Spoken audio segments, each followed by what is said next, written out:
30 Januarie. Die engele is ons metgeselle, uitgestuur ter wille van die wat die saligheid sal beerwe.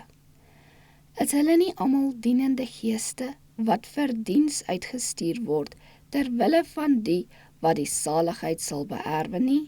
Hebreërs 1 vers 14. God het engele wie se hele taak dit is om diegene te trek wat die saligheid sal beerwe. Die engele se werk is om die magte van die Satan te hou. Die werk van hierdie hemelse wesens is om die bewoners van hierdie wêreld voor te berei om kinders van God te word, rein, heilig en onbevlek.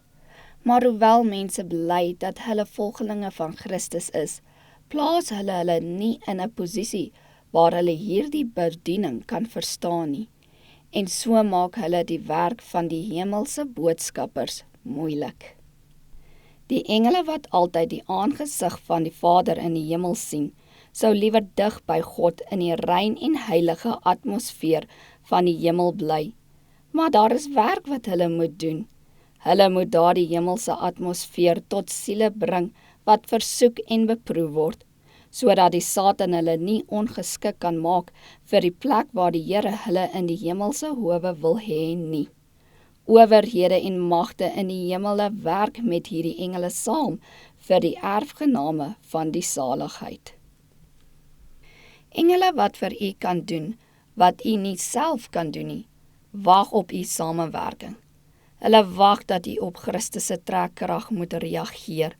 Kom nader aan God en nader aan mekaar, deur verlange, deur stille gebed, deur weerstand teen sataniese magte.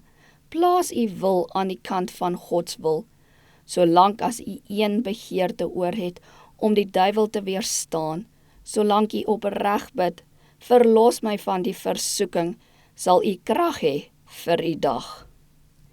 Dit is die werk van hemelse engele, om die beproefdes, die versoektes, die lydenis by te staan.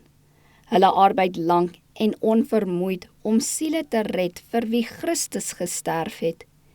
En wanneer siele hulle voordele op prys stel, die hemelse bystand waardeur wat aan hulle gestuur is, en op die werk reageer wat die Heilige Gees vir hulle doen, wanneer hulle hul wil aan die kant van Christus se wil plaas, dra engele die berig na die hemel toe, en die hemelse skare juig.